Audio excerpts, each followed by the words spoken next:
Bismillahirrahmanirrahim. Assalamualaikum warahmatullahi wabarakatuh.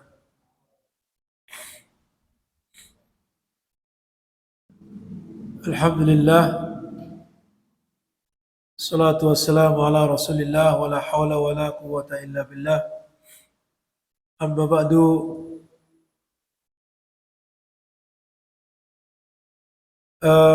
Ikhwatal iman rahimani wa rahimakumullah.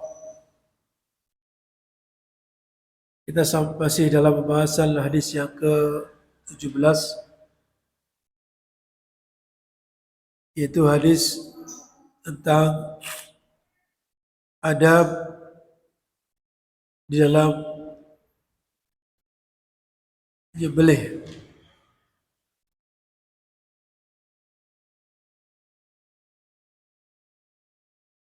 Disebutkan dari Abu Ya'la Shaddad ibn Aus radhiyallahu anhu an Rasulillah sallallahu alaihi wasallam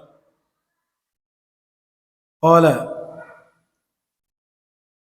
inna Allaha kataba al-ihsana ala kulli shay'in fa idza qataltum fa ahsinu qitlah wa idza dhabhtum fa ahsinu ad-dibhah wal yuhidda ahadukum shafratahu wal yurih dhabihatahu. Rawahu Muslim. Kita baca bersama hadis ini. An-Nabi Ya'la Shaddad bin Aus radhiyallahu anhu an Rasulillah sallallahu alaihi wasallam qala inna Allah kataba al-ihsana ala kulli shay'in fa idza qataltum fa ahsinul qitlata wa idza dhabhtum fa ahsinu ad-dibha wal yuhidda ahadukum shafratahu wal yurih dhabihatahu rawahu Muslim. Disebutkan bahwa Abu Ya'la meriwayatkan dari Rasulullah sallallahu alaihi wasallam bahwasanya Rasulullah sallallahu alaihi wasallam bersabda, inna Allah kataba al-ihsana ala kulli syai'in. Sesungguhnya Allah kataba di sini kalau secara yang sering kita ketahui adalah menulis. Tapi maksudnya di sini syara'a, mensyariatkan. Ya, makna kataba di sini adalah mensyariatkan.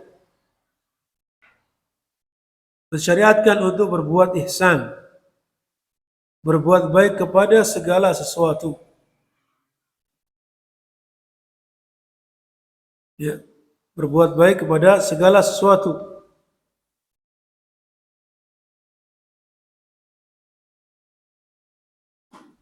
Baik, ya, segala sesuatu dalam kehidupan ini. Lalu kemudian Rasulullah sallallahu alaihi wasallam mencontohkan perbuatan baik itu seperti apa. Bahkan dikatakan di sini membunuh pun juga harus dalam keadaan di situ berlaku baik atau ihsan. Wa idza qataltum fa ahsinul qitlah. Ini merupakan contoh yang dikatakan oleh Rasulullah SAW tadi, bahwasanya Allah mensyariatkan berbuat baik pada segala sesuatu. Di antaranya bahkan sampai membunuh pun harus dengan cara yang baik.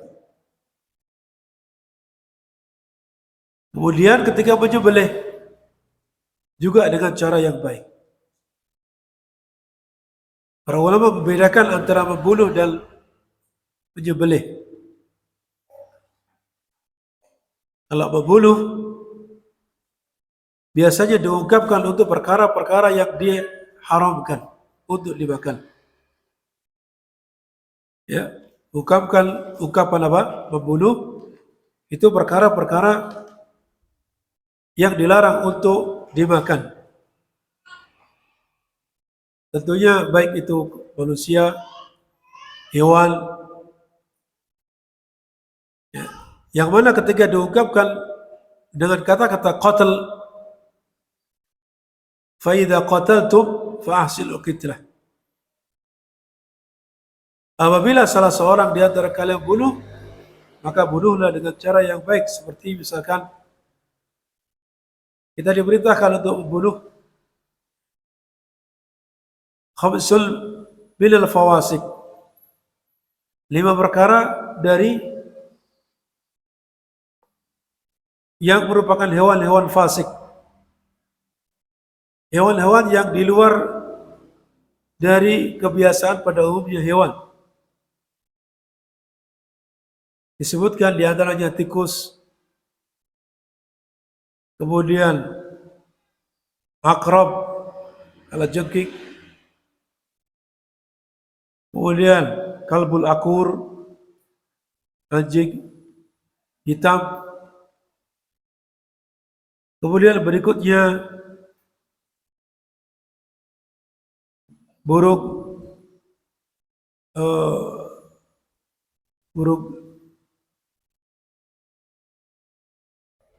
burung gagak atau burung elang. Kemudian yang berikutnya burung khid'ah. Dan disebutkan dalam hadis-hadis yang lain seperti cecak atau yang semisalnya. Maka diungkapkan di situ dengan qatl. Ya. Dengan qatl.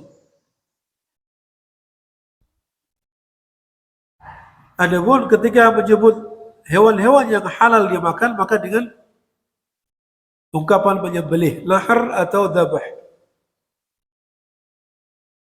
Ya, seperti dalam firman Allah Ta'ala, fasalli li rabbika wanhar. Kata wanhar ini adalah untuk menyembelih hewan-hewan yang dihalalkan dari binatang ternak.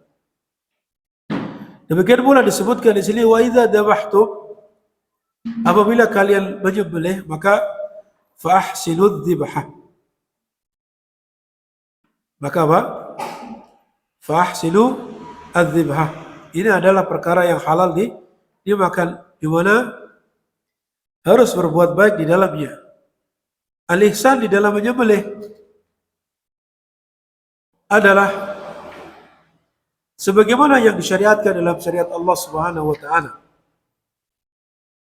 Jadi berbuat baik dalam menyembelih itu bukan berbuat baik dalam menyembelih seperti yang kita inginkan, tapi sesuai dengan apa yang Allah syariatkan. Ya, kalimat al-lisan ala kulli syai', wa idza qataltum fa ahsinul qitla wa idza dhabhtum fa ahsinudz dzibha. Kata-kata ihsan berbuat baik di sini dalam membunuh atau dalam menyembelih itu adalah sesuai dengan apa yang disyariatkan oleh Allah Subhanahu wa taala. Kemudian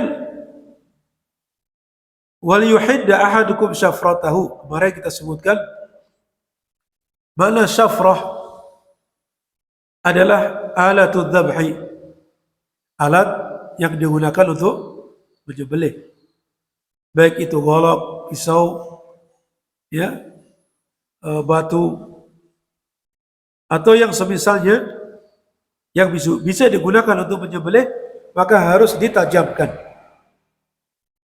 Harus ditajamkan terlebih dahulu sehingga dengan mudah untuk menyembelih. Wal yurih dhabihatahu. Wal yurih dhabihatahu. Dan laknah berbuat nyaman sembelihan tersebut. Ya. Pertama tadi kita diperintahkan untuk menajamkan alat yang digunakan untuk menyembelih, tidak lain adalah supaya ketika menyembelih dengan betul-betul dapat segera memutus yang diperintahkan untuk diputus. Ya. Yang diperintahkan untuk diputus. Kemudian wal yurih dhabihatahu, yaitu agar ketika menyembelih tersebut dengan kuat dan cepat. Tidak perlahan-lahan atau diulang-ulang. Nah, ini kalau perlahan-lahan diulang akan membuat sakit yang disembelih. Buat sakit yang disembelih. Oleh karena itu di sini diperintahkan yang pertama agar ditajamkan alatnya, lalu kemudian dibuat ketika menyembelih tersebut senyaman mungkin.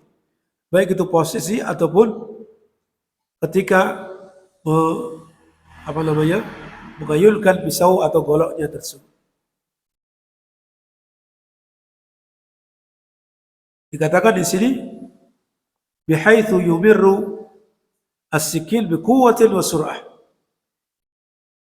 yaitu melewatkan pisau atau golok dengan kuat dan cepat. Itu demikian. Kemudian yang selanjutnya, di antara faedah hadis yang disebutkan adalah fawaidul hadis awalan min qawaidil Islam, merupakan kaidah di dalam Islam adalah al-ihsanu fi kulli syai', berbuat baik pada segala sesuatu. Bahkan tadi mencontohkan membunuh pun dengan cara yang baik. Apalagi yang bukan perbuatan membunuh. Ya. Bermuamalah dengan istri dan anak-anak, bermuamalah dengan teman, tetangga, dan seterusnya. Tentunya ini lebih utama untuk berbuat baik di dalamnya. Kenapa? Tadi dikatakan al-ihsan fi kulli syai', berbuat baik dalam segala sesuatu. Dalam berjual beli, ya, dalam sewa menyewa atau pinjam meminjam, hutang menghutang, itu maka hendaknya berbuat baik di dalamnya.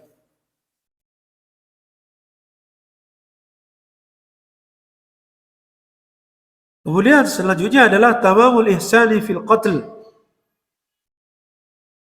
an yaqtula qatil bi nafsil kayfiyah allati qatala biha al-maqtul. Ya.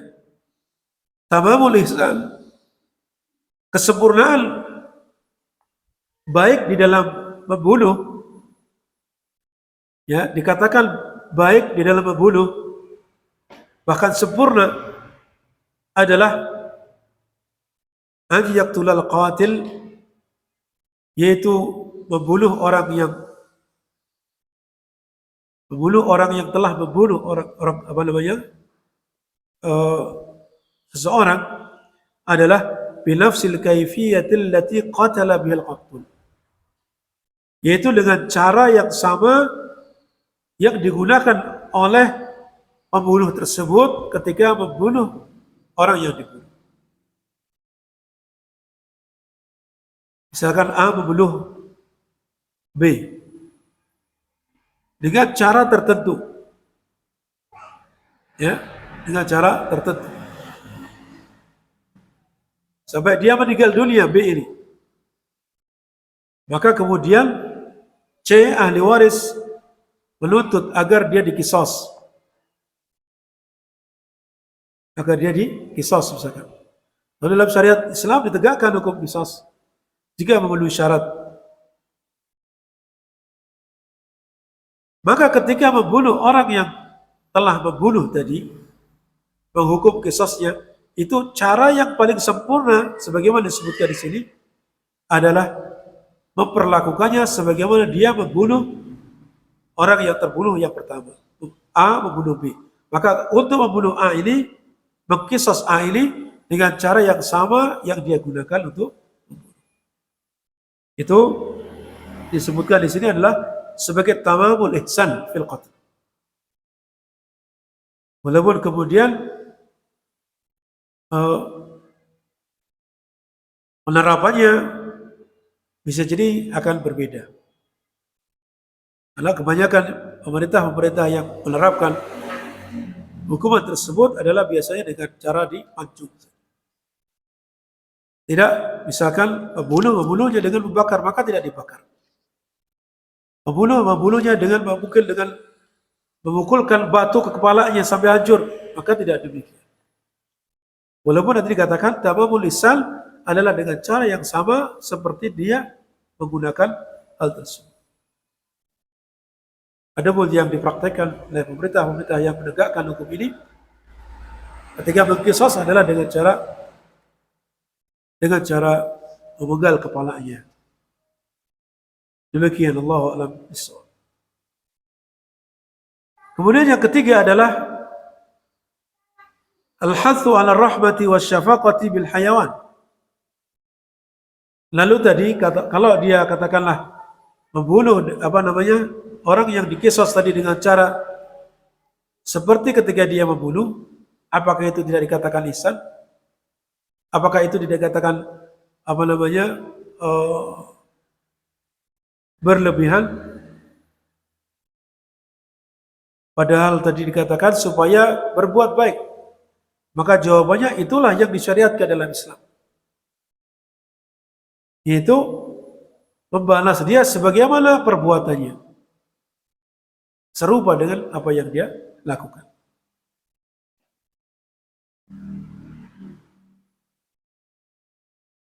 Itu demikian. Yang selanjutnya al-hathu 'ala rahmati wa syafaqati bil hayawan. Anjuran agar memiliki sifat rahmat, kasih sayang, wasyafaqah, dan kelembutan kepada hewan. Ya. Karena tadi diperintahkan kalau membunuh hewan pun dengan cara yang baik. Dan itu bagian dari cara memperlakukannya dengan yang baik. Dibunuh dengan cara yang baik, tidak disiksa, dipotong kakinya dulu, ya, kemudian tangannya, kemudian bagian tertentu sampai dia masih hidup, maka ini namanya menyiksa atau muslah. Maka hal itu tidak diperintahkan dalam Islam, bahkan bertentangan dengan apa yang disebutkan dalam hadis.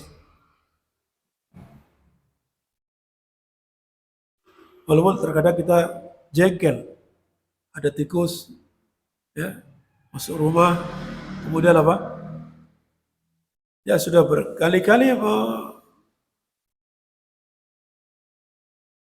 merusak apa yang ada dalam rumah. Geram biasanya mungkin, ya kan? Mentang-mentang boleh dibunuh, maka kemudian dibunuh dengan cara disiksa, maka ini tidak boleh. Maka bunuhlah dengan cara yang baik, tidak disiksa. Maksud disiksa tadi, ya mungkin dipotong kakinya dulu, disakiti bagian tertentu dulu, atau mungkin dia ditarik tangannya, kanan kiri, kakinya juga kanan kiri, dijemur dulu, ya, sampai kering, akhirnya menyiksa, maka tidak diperbolehkan. Bertentangan dengan hadis ini. Karena apa? Kita diperintahkan supaya berbuat baik di dalam membunuh. Wa idza dabahtum fahsinu adz-dzibhah. Itu dalilnya. Kemudian wal Islamu lahu sabqu bihadza qabla jama'atir rifqi bil hayawan allati anshat fi Eropa wa ghairiha ma anna al-insan ya'illu min adh-dhulmi fi mujtama'atihim. Ternyata agama Islam itu lebih dahulu dalam hal ini. Artinya perhatian kepada hewan-hewan, hendaknya kasih sayang kepada hewan dan berlemah lembut dengan mereka, bahkan sampai-sampai ketika membunuh pun dengan cara yang baik, menyembelih pun dengan cara yang baik. Ya, jadi Islam lebih dulu memberitakan akan hal tersebut sebelum ada perkumpulan-perkumpulan yang disebut dengan Jama'atul Rifqi bil Hayawan, atau bahasa Inggrisnya apa itu? Ada persatuan-persatuan yang mereka menyebut dirinya dengan lembut atau mengasihi hewan. Ya, yang tumbuh di mana? Yang bermunculan di Eropa atau yang lainnya. Padahal manusia di sana, mereka mungkin kepada hewan membuat ide-ide seperti itu agar tidak memperlakukan hewan dengan buruk, ya, dan seterusnya. Akan tapi ternyata manusia di sana ya'illu bil dhulmi fi mujtama'ati. Di mana manusia di sana mereka mengeluhkan, ya, menyuarakan kezaliman di masyarakat mereka. Artinya mereka sama manusia itu berbuat zalim, tapi kemudian menampakkan mereka itu berbuat kasih sayang atau lemah lembut kepada hewan-hewan. Maka ini terbalik. Ya, yang pertama seharusnya kepada sama manusia. Yang kedua adalah kepada hewan-hewan. Itu demikian. Dan Islam telah lebih dulu memberitakan akan hal tersebut. Ya, kalau berbuat baik kepada sama manusia jelas. Kemudian juga kepada kepada hewan-hewan. Disebutkan di sini min suwaril ihsani 'inda dzabhi. Di antara bentuk-bentuk berbuat baik ketika menyembelih adalah antakuna alatu adzabih hadatan. Hendaknya alat yang digunakan untuk menyembelih adalah tajam, sangat tajam. Tulhirud dam, yang dapat mengalirkan darah dengan cepat. Ya. Oleh karena itu, maka ya terutama ini di bulan-bulan haji atau bulan-bulan korban, maka hendaknya panitia atau antum yang biasa menyembelih, maka hendaknya cari alat yang betul-betul tajam. Ya, tidak mengapa mungkin berkorban harta, beli pisau yang tajam atau golok yang tajam dalam rangka tadi menghidupkan apa yang diperintahkan, disyariatkan di dalam Islam. Berbuat baik ketika menyembelih. Ketika dia menginginkan mempraktekkan hadis ini, berbuat baik kepada hewan, kemudian sarannya adalah membeli alat yang tajam, maka membeli tersebut menjadi berpahala. Ketika dia tidak bisa mendapatkan alat yang tajam kecuali dengan cara membeli. Atau misalkan dia menajamkan dengan alat tertentu, gosok asahan misalkan. Ya, yang digunakan untuk menajamkan golok atau pisau. Maka ini juga perbuatan tersebut berpahala ketika dia gunakan untuk dalam rangka menghidupkan atau mempraktekkan hadis ini.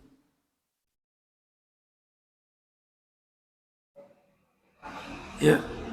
Kemudian di antara bentuk ihsan adalah ketika menyembelih itu memotong di 4 bagian di dalam hewan yang disembelih. Pertama, qat'u al-hulqum. Ya. Al-hulqum itu tenggorokan. Wal mari. Mari itu jalan makan atau kerongkongan. Kemudian wadjain, urat leher yang besar, ya, kanan kiri.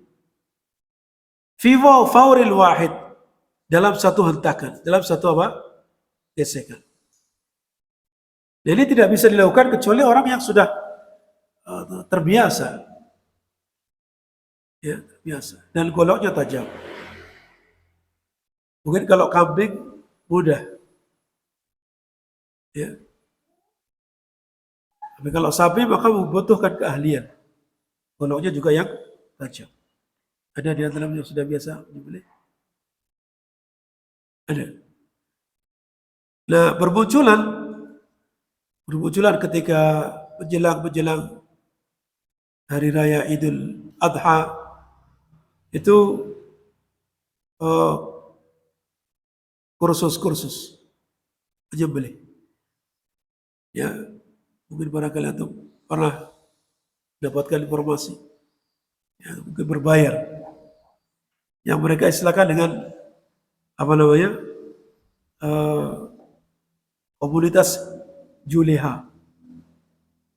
Apa itu juleha? Ya. Juru sembelih yang halal, juleha.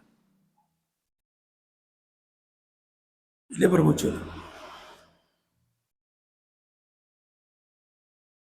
Kemudian yang selanjutnya, alla tuhidda syafarah amam dzabihah.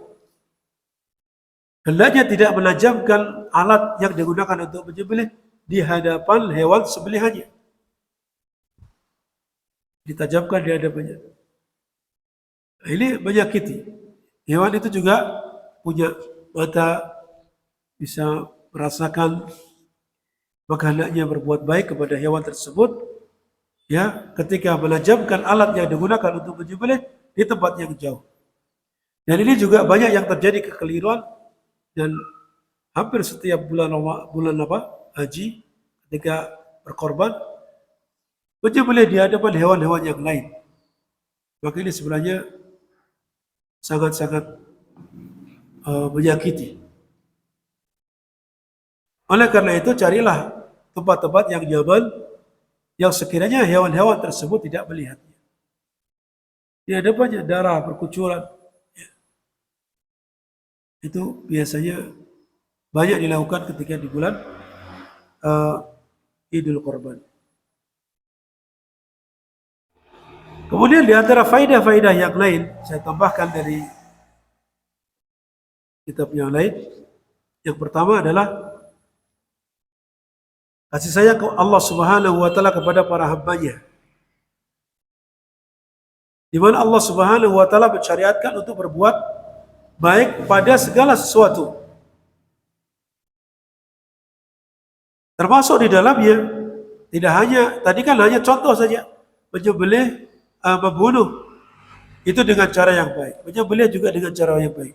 Itu sifatnya hanya contoh yang diberikan oleh Rasulullah Sallallahu Alaihi Wasallam kepada hewan. Maka berbuat baik dalam hal ini juga bisa kepada perbuatan-perbuatan manusia kepada orang lain. Di antaranya berbuat baiknya seorang ketika menunjukkan jalan orang lain. Ada orang tersesat atau orang bingung di jalan, maka tunjukkan jalannya dengan cara yang baik. Ya. Jangan kemudian justru menyesatkan atau mengarahkan kepada yang tidak tepat, atau menunjukkan benar tapi dengan cara yang tidak sopan. Ya, terkadang ini ada sebagian pemuda yang menganggap ini orang yang bertanya tidak sopan. Barangkali dia pendatang, orang jauh datang di situ, tidak tahu adat istiadat tersebut, tempat tersebut. Maka ketika dia tidak berlebihan dalam artian bukan orang yang jahat, barangkali dia tidak tahu bagaimana tata krama bertanya di tempat tersebut, jangan kemudian kita balas dengan yang buruk. Akhirnya disesatkan sekalian. Karena banyak sebagian pemuda begitu. Ya mungkin ada sebagian tempat yang ketika orang bertanya di atas sepeda motor misalkan, tidak dimatikan, bahkan tidak dibuka helmnya, ya, maka dianggap ini adalah tidak sopan. Akhirnya ketika dia bertanya, entah tidak dijawab atau dijawab justru disesatkan. Maka tidak demikian. Islam mengajarkan berbuat baik. Kalau dia tidak berbuat baik menurut kita, ya, artinya mungkin tidak sopan menurut adatnya, maka jangan kita balas dengan hal serupa. Barangkali dia belum tahu. Barangkali dia belum tahu daerah tersebut adabnya harus demikian dan maka jangan balas dengan keburukan. Maka justru kita yang akan berdosa di hadapan Allah Subhanahu wa taala. Dia bertanya baik-baik, butuh walaupun mungkin tidak bertata krama sebagaimana yang kita kehendaki, akan tapi jangan kemudian kita balas dengan keburukan.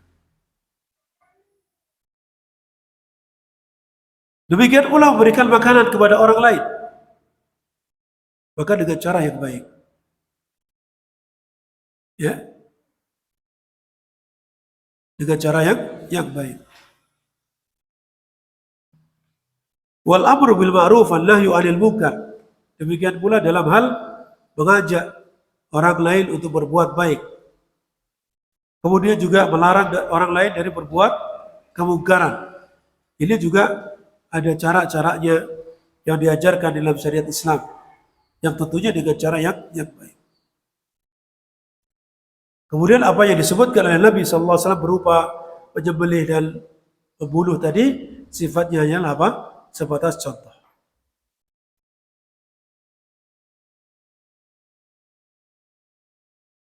Kemudian yang selanjutnya,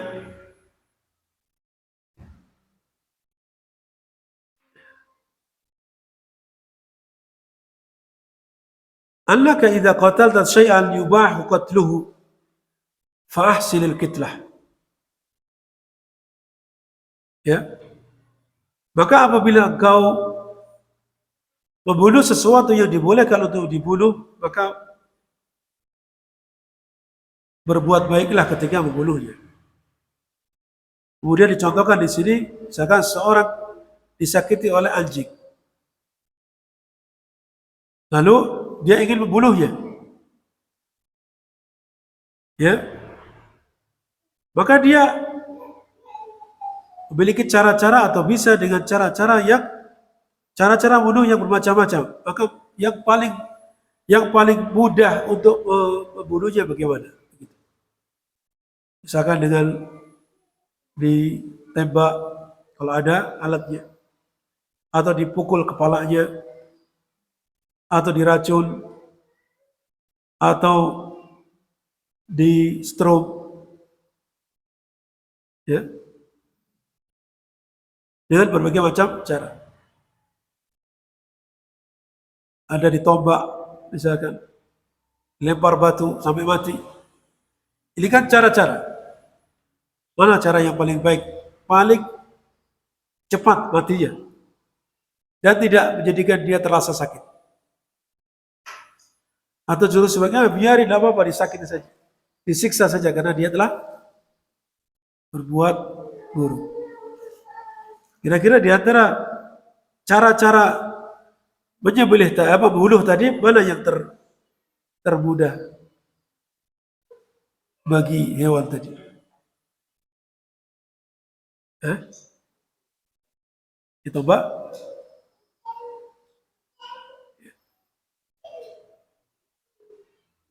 Disebutkan kalau di sini, ya, yang paling mudah adalah dengan disetrum, menyakiti. Ya, mungkin strumnya harus kuat. Ini alasannya yang dibunuh itu tidak merasakan sakit, dan ruhnya cepat keluar tanpa ada rasa. Maka ini yang paling mudah menurut Syekh Utsaimin. Mungkin, ya, ini dapat membandingkan tadi antara ditembak, dipecahkan kepalanya, diracun, atau di strom dengan listrik. Untuk penyakit strom, ya, Allahu a'lam bishawab. Ya jelas, pilih mana di antara cara-cara tersebut yang paling mudah yang kita ketahui. Dan ini pendapat beliau. Pendapat beliau bahwasanya yang paling mudah adalah dengan cara di strom dengan listrik.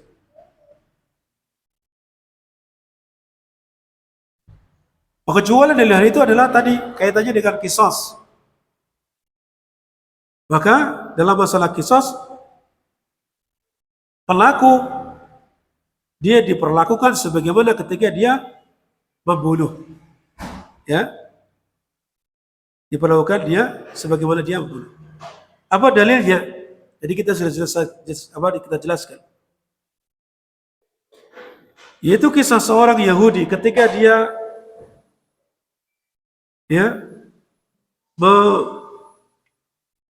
memukul kepala seorang wanita budak, seorang budak wanita. Itu apa? Dengan memukul kepalanya atau melempar kepalanya.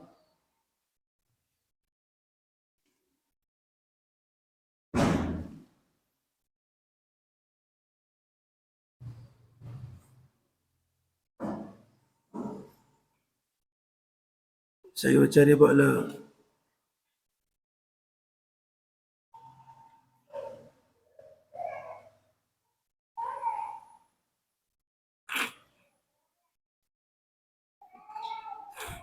Ya, itu dengan cara memecahkan kepalanya. Radha mana memecahkan.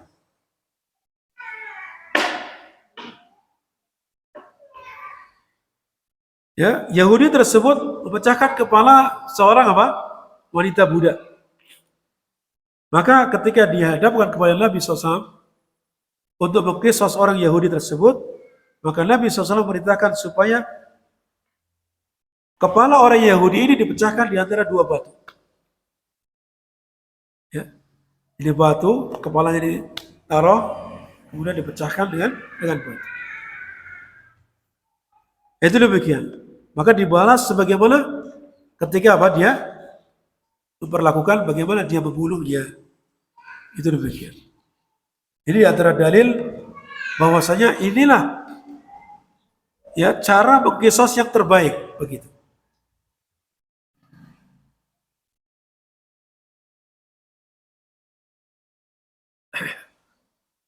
Kemudian selanjutnya di dalam hadis tadi disebutkan tentang baiknya cara pengajaran Nabi SAW kepada sahabat-sahabatnya. Jadi bisa kita contoh bagi antum barangkali ada seorang pendidik atau guru ya adalah memberikan perumpamaan atau contoh. Karena apa? Dengan contoh itu akan dapat mendekatkan makna yang diinginkan. Di mana Nabi SAW pertama kali dia mengungkapkan Innallaha katabal ihsan ala kulli syai'. Sesungguhnya Allah Subhanahu wa taala memerintahkan atau mensyariatkan untuk berbuat baik pada segala sesuatu. Lalu Nabi mencontohkan dengan dua hal, membunuh dan menyembelih. Nah, itu bagian dari cara yang baik ketika kita mengajarkan sesuatu. Barangkali tidak mudah difahami apa yang kita sampaikan, kaidah yang umum misalkan, maka untuk mudah difahami dengan memberikan apa?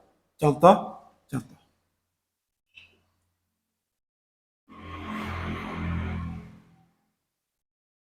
Ini yang repot ketika guru matematika berikan contoh.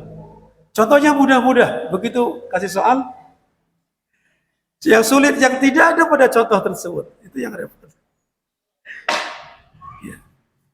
Karena beberapa kali saya dapati di buku-buku panduan untuk anak-anak SD itu. Contohnya mudah-mudah.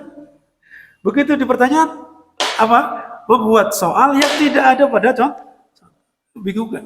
Orang tuanya yang tidak ngerti matematika ya bingung. Itu demikian.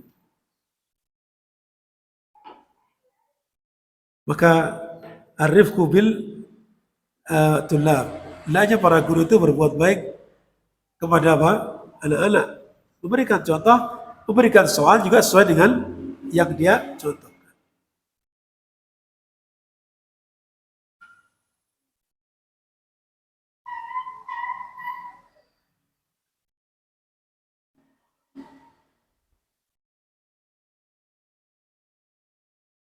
Kemudian saya ingin menegaskan tadi bahwasanya ihsanul qitlah, baik di dalam membunuh itu adalah ittiba'us syara' fiha sawaun kana as'ab au ashal. Ya, adalah mengikuti syariat. Jadi ketika membunuh, cara yang baik adalah dengan mengikuti syariat. Sama saja apakah cara tersebut cara yang paling sulit atau cara yang paling mudah. Kalau tadi pada hewan, maka cari cara yang paling mudah. Tapi kalau kepada manusia yang ini sifatnya qisas, maka apa? Itu adalah mengikuti syariat.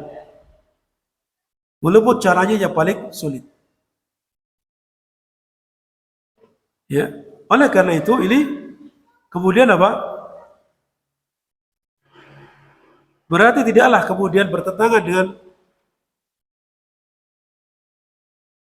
praktek-praktek hukuman di dalam syariat Islam.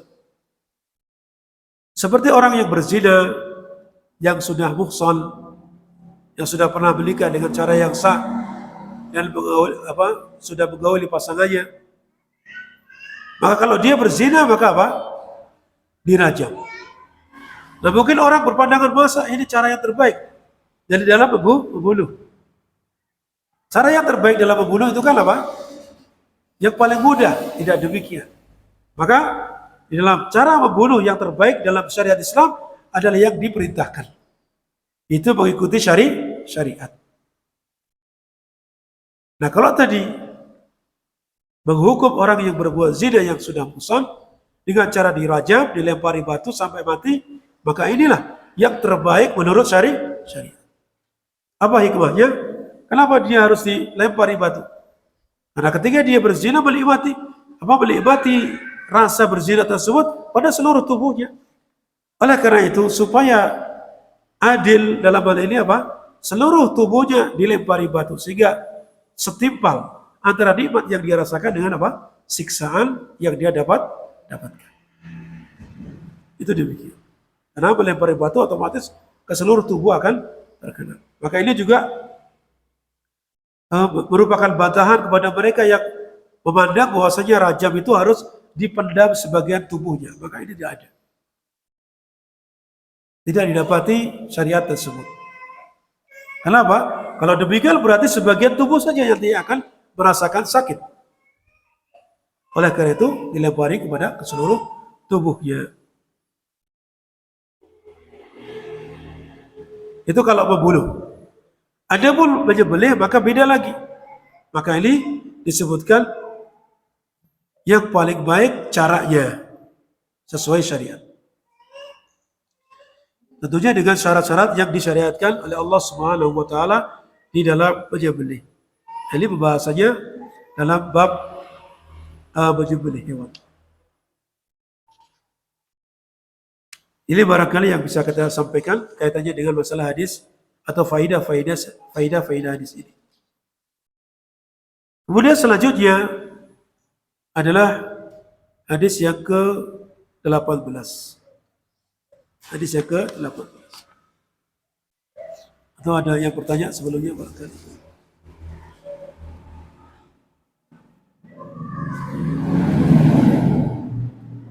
Tidak ada?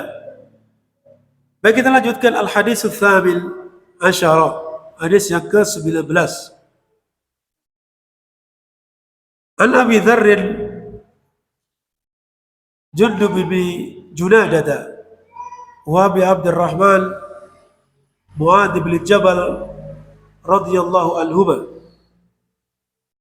an Rasulillah sallallahu alaihi wasallam qala ittaqillaha haitsuma kunta wa atbi'is sayyi'atal hasanata tamhuha wa khaliqin nasa bi khuluqin hasanin. Rawahu Tirmidzi wa qala hadisun hasanun.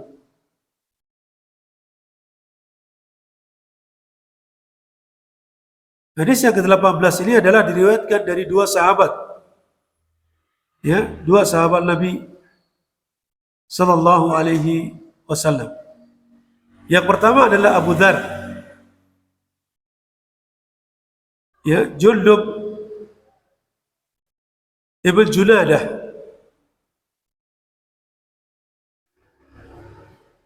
Al-Ghifari. Kemudian yang kedua adalah Abu Abdurrahman Mu'adz bin Jabal radhiyallahu anhu. Dari Rasulullah sallallahu alaihi wasallam bahwasanya beliau bersabda, "Ittaqillaha haitsuma kunta." Bertakwalah kalian kepada Allah dimanapun kalian berada. Wa atbi sayyi'atal hasanata tamhuha. Dan ikutilah perbuatan buruk dengan perbuatan baik. Niscaya perbuatan baik itu akan menghapusnya. Ya, ikutilah perbuatan buruk dengan perbuatan baik. Maksudnya, nanti akan kita jelaskan maksudnya di sini secara lafaz. Ketika seorang terjerumus ke dalam perbuatan buruk, ya, maka diikuti setelahnya supaya dosa-dosanya terhapus, yaitu dengan melakukan amalan kebaikan. Wa khaliqin nasa bi khuluqin hasan. Dan berakhlaklah kalian kepada manusia dengan akhlak yang baik. Nah, di sini adalah hadis yang diriwayatkan oleh Imam Tirmidzi, di mana beliau mengatakan hadisnya hasan. Yang pertama, kaitannya dengan perawi, yaitu Abu Dzar. Perawi yang pertama adalah Abu Dzar radhiyallahu anhu. Huwa as-sahabiyul jalil. Dia adalah seorang sahabat Nabi SAW yang mulia. Namanya Jundub. Ada yang menyebut Jundab, ya, Ibn Junadah. Jundub atau Jundab Ibn Junadah Al-Ghifari radhiyallahu anhu. Dari kabilah Ghifar. Yukanna bi Abi Dzarrin. Dia diberi kunyah dengan Abu Dzar. Dan kunyah adalah merupakan salah satu, ya, yang merupakan sunnahnya Nabi dan juga para sahabat-sahabat Nabi SAW. Nabi SAW memiliki kunyah Abul Qasim, ya, Abu Al-Qasim. Ada pun sahabat-sahabat yang lain banyak. Seperti Abu Bakar, itu bukan nama, itu kunyah. Ya, kemudian Ali bin Abi Thalib, kunyahnya adalah Abu Turab. Dan itu diberikan oleh Nabi SAW ketika dia sedang ada masalah dengan istrinya, lalu beliau tidur di masjid. Ya, tidur di masjid. Kemudian tidur di masjid tidak seperti sekarang ini, seperti ini. Di situ banyak tanah, ada tanah. Sehingga di pipinya ketika dibangunkan oleh Nabi SAW banyak tanahnya. Maka kemudian dipanggil ya Abu Turab. Maka sejak itu beliau senang dipanggil dengan apa? Abu Turab. Karena Ali radhiyallahu anhu ketika itu tertempeli atau badannya banyak debunya. Yang memanggil adalah Rasulullah SAW. Aisyah radhiyallahu anha walaupun tidak punya anak, Allah takdirkan beliau ya sebagaimana riwayat-riwayat yang ada tidak diriwayatkan sama sekali bahwasanya beliau memiliki anak. Akan tapi beliau dikunai dengan Ummu Abdillah. Ummu Abdillah. Kemudian kana minas sabiqina ilal Islam. Abu Dzar adalah seorang yang awal-awal masuk Islam. Wa huwa awwalu man hayya Rasulullah sallallahu alaihi wasallam bi tahiyyatil Islam. Dia adalah termasuk orang yang pertama kali memberikan penghormatan kepada Nabi SAW dengan penghormatan Islam. Itu dengan Assalamualaikum. Ya. Ini yang pertama kali, yaitu Abu Dzar. Wa kana la yakhsha fillahi laumata laib. Dan beliau adalah seorang yang tidak takut dengan celaan orang-orang yang mencela ketika dia membela agama Allah. Ya, membela agama Allah Subhanahu wa taala, mengerjakan amalan-amalan yang Allah perintahkan, maka beliau adalah seorang yang tidak takut celaan orang-orang yang mencela. Ra'san fi zuhdi was sidqi wal ilmi wal amal. Beliau adalah merupakan orang yang ya ditokohkan, artinya ra'san berarti orang yang utama dalam kezuhudan.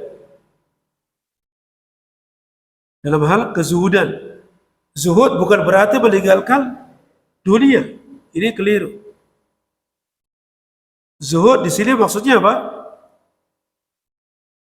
Bagaimana yang sering kita sampaikan, menjadikan dunia itu di tangan dan menjadikan akhirat di dalam hati. Ya. Sehingga menjadikan dunia itu hanya sekedar sebagai sarana untuk dia beribadah kepada Allah Subhanahu wa taala secukupnya. Kemudian wasidqi dan kejujuran, wal ilmi dan juga dalam berilmu, wal amal dan mengamalkan ilmu. Ini Abu Dzar radhiyallahu anhu. Tuwfiya radhiyallahu anhu sanata 32. Dan beliau meninggal dunia pada tahun 32 Hijriah. Ini perawi yang pertama. Kemudian perawi yang kedua dari sahabat Nabi sallallahu alaihi wasallam yaitu Mu'adz bin Jabal. Ya, tadi dikatakan Abu Abdurrahman Mu'adz bin Jabal radhiyallahu anhu. Namanya adalah Mu'adz.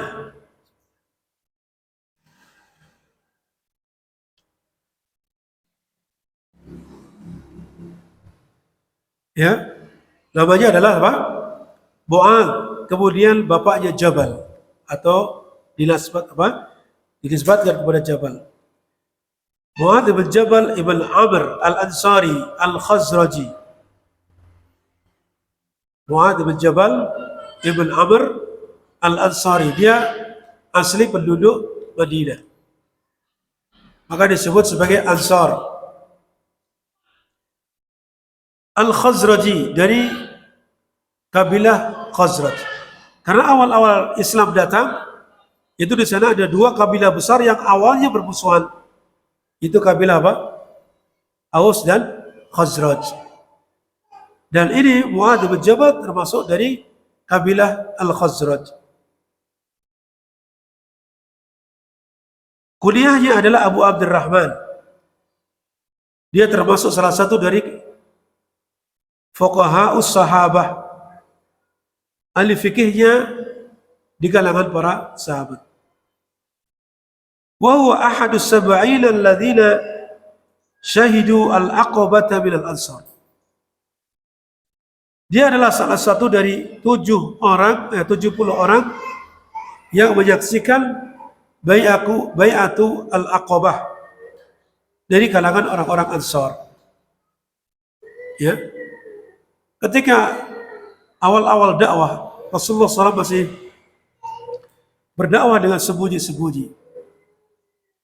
Maka di awal-awal di musim haji Rasulullah berdakwai orang-orang yang berdatangan, termasuk yang dari kalangan orang-orang yang berasal dari Madinah atau Yathrib. Di awal-awal hanya beberapa orang saja. Itu yang disebut dengan Bai'atu Al-Aqabah Al-Ula. Kemudian tahun berikutnya maka mereka membawa rombongan sebanyak 70 orang.